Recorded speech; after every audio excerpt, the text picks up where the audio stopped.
जय श्री कृष्णा दोस्तों, मेरे चैनल पर आपका स्वागत है। मैं आपको अपने प्रत्येक वीडियो में अध्यात्म के संबंध में, अध्यात्म की शक्ति, अध्यात्म के विचारों के बारे में जानकारी देने का प्रयास कर रहा हूँ। अध्यात्म क्या है, अध्यात्म से क्या पाया जा सकता है, इसके संबंध में जानकारी देने का प्रयास कर रहा हूँ। अध्यात्म की शक्ति के बारे में मैं आपको आज एक रोचक, किसी व्यक्ति का एक ईश्वरीय शक्ति से संबंध कैसे बन जाता है, उसके बारे में एक प्रसंग सुनाना चाहता हूँ, जो आप सुनिए। और उस प्रसंग में इतनी मार्मिकता, इतने मौलिकता और इतनी शुद्धता है कि जिससे हर व्यक्ति अध्यात्म से जुड़ने के लिए प्रेरित हो सकता है। वृंदावन में एक जगन्नाथ नाम का व्यक्ति निवास करता था। जगन्नाथ दास अपने जीवन को आसानी से अपने परिवार का पालन पोषण कर रहा था, लेकिन जगन्नाथ दास अपनी पत्नी से बहुत ज़्यादा, बहुत अधिक प्रेम करता था। जगन्नाथ दास ने अपनी पत्नी के प्रेम में इतना व्याकुल रहता था कि वो उसको एक दिन में 5-10 बार, 20 बार जब तक नहीं देख लेता था, तब तक उसमें बेचैन रहता था। जगन्नाथ दास अपने काम पर जाना, काम से बार-बार वापस आना, खाने खाने के बहाने, दवाई लेने के बहाने और हर एक बहाने से अपनी पत्नी को निहारने के लिए घर आता था। अपनी पत्नी से अत्यधिक प्रेम, अत्यधिक स्नेह और अत्यधिक लगाव था उसको। वो अपनी पत्नी का हर समय अपने मन में स्मरण रखता था। ये स्मरण जो था, वो इस कदर था कि खाना खाने के बाद में एक दिन जानबूझकर अपनी दुकान की चाबी उसने अपने घर पे छोड़ दी कि मैं इसको लेने के बहाने वापस आऊँगा। कभी दवाई भूल जाता था लेने के लिए, वापस आता था कि दवाई लेने जा रहा हूँ, दोपहर में खाना खाने जा रहा हूँ। तो इस तरह से अनेकों अपने मन में बहाने रखता था कि वापस आके पत्नी को कैसे देखूँ। इस तरह से एक दिन उसने चाबी भूल गया, दुकान पे गया, वापस आया तो दुकान पे गया तो नौकर ने पूछा, चाबी चाबी तो मैं भूल आया। अचानक हड़बड़ाहट में वापस गया कि नहीं नहीं मैं भूल आया, जबकि वो एक बहाना था। वहाँ गया चाबी लेने तो पत्नी को देखा तो पत्नी अचेत अवस्था में निढाल होकर पड़ी थी। इतनी, जो अपनी पत्नी को इतना प्रेम करता, उस व्यक्ति की पत्नी इस तरह से निढाल, उसका अचानक उसको जांचा परखा, उसकी नाड़ी देखी, उसका श्वास देखा और उसको पाया कि वो मर गई।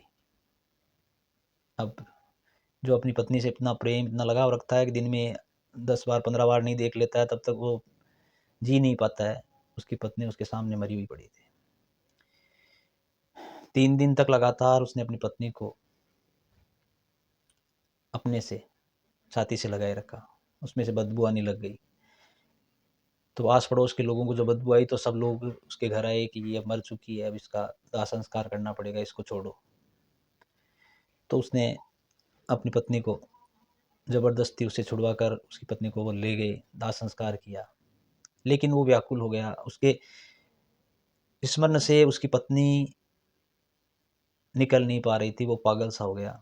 जंगलों में भटकने लगा, मथुरा के जंगलों में चला गया और अनायास हर समय अपनी पत्नी को किशोरी, किशोरी, किशोरी कहने लगा। मैं आपको स्मरण की वो ताकत बता रहा हूँ इसमें, कि स्मरण करने से भगवान का नाम क्यों रखते थे लोग? किसी व्यक्ति का नाम राम, कृष्ण, राधा या हरि, ये क्यों रखा जाता है, मुरली मनोहर? इसका कारण है ये कि आप अनायास भी यदि भगवान का नाम स्मरण करते हैं तो भगवान आपको हमेशा देखते हैं, क्योंकि भगवान ये सोचते हैं मेरा नाम ले रहा है। तो इसने अचानक किशोरी, किशोरी, किशोरी करने लगा, विरह में व्याकुल हो गया। इतनी व्याकुलता बढ़ गई कि पागल सा हो गया। उस किशोरी नाम को मथुरा से वो बरसाना चला गया, जहाँ बरसाना में राधा जी का निवास स्थान था। वो अपने महल में बैठी थी और उसको किशोरी, किशोरी की आवाज़ें आने लगी। तो उन्होंने कहा कि मेरे को इतना कौन याद कर रहा है? तो उनकी जो सखी थी ललिता, उसने कहा कि ये अपनी पत्नी के विरह में व्याकुल है, न कि आपको याद कर रहा है। तो फिर वो श्रृंगार कर रही थी, किशोरी जी जिनको मथुरा में लाडली जीजू, राधा, किशोरी अलग-अलग नामों से जाना जाता है। और वहाँ पर ये नाम कोई साधारण नाम नहीं है, वहाँ पर ये असाधारण नाम है, मतलब एक साधारण कन्या का नाम नहीं है। वहाँ पर राधा, किशोरी जो नाम लेना असाधारण है, वो भगवान का नाम है, वहाँ राधा जी का नाम है। वो नाम बार-बार लेता रहा, तो श्रृंगार करते-करते फिर उनके हाथ काँपने लगे, तो उन्होंने कहा कि मैं इसकी ये वेदना देख नहीं पा रही हूँ, इसको आप मेरे पास लेके आओ। तो ललिता जी ने कहा कि जब आपको ये याद ही नहीं कर रहा, आपका स्मरण ही नहीं कर रहा, किसी दूसरे को याद कर रहा है, अपनी पत्नी को याद कर रहा है, तो आपको क्या लेना-देना है? आप इस पर इतनी कृपा क्यों कर रही हैं? क्यों इतनी कृपा की आवश्यकता है? अनायास इतनी कृपा क्यों? लेकिन किशोरी जी काँपने लगी, उनसे रहा नहीं गया। उन्होंने श्रृंगार करना बंद कर दिया कि पहले उसको लेके आओ। जगन्नाथ दास को ललिता जी लेके आई। महल निकुंज में आते ही उसकी भव्यता को देखकर उनके मुँह से निकलने लगा किशोरी, किशोरी।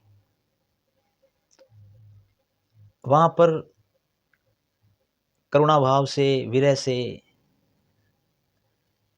किशोरी जी ने उनको बुलाया। उनकी गोवर्ण, श्वेत वर्ण और वो लाल कांति ये देखकर, वो किशोरी जी के उस भव्य रूप को देखकर अपनी पत्नी का स्मरण भूल गया और किशोरी जी का स्मरण करने लगा। तो स्मरण की जो शक्ति है, स्मरण जो अपन भगवान का जो हम सब स्मरण करते हैं, उसकी जो शक्ति है वो कितनी बड़ी है। अध्यात्म में जाप, तप और स्मरण ये कितने महत्ता रखते हैं, इसके बारे में इस कथा से पता चलता है कि जगन्नाथ दास जो अपनी पत्नी का स्मरण कर रहा था, उसने अनायास किशोरी जी का स्मरण कर लिया और किशोरी जी को पा लिया। तो आप ज्ञात रूप से किसी ईश्वर का यदि स्मरण करते हैं, तो क्यों ईश्वर नहीं मिलेंगे? अध्यात्म की ये ताकत है ईश्वर को पाने के लिए। स्मरण स्मरण भाव से यदि अपन किसी को याद करें, मानव पत्थर दिल होता है लेकिन भगवान नहीं होता है। मानव को स्मरण करके आप नहीं पा सकते, लेकिन ईश्वर को स्मरण से पा सकते हैं, क्योंकि कोमल हृदय होते हैं। ईश्वर को यदि अंतरात्मा से आवाज़ स्मरण से दी जाए तो उसको पाया जा सकता है। इस कथा से यही, वो अपनी पत्नी को भूल गया और उस स्मरण भाव में घूमता घूमता लाडली जी का हो गया और हमेशा हमेशा के लिए बरसाना में रह गया और उनकी सेवा में रहा। जगन्नाथ दास अमर हो गया। जय श्री कृष्णा। राधे राधे।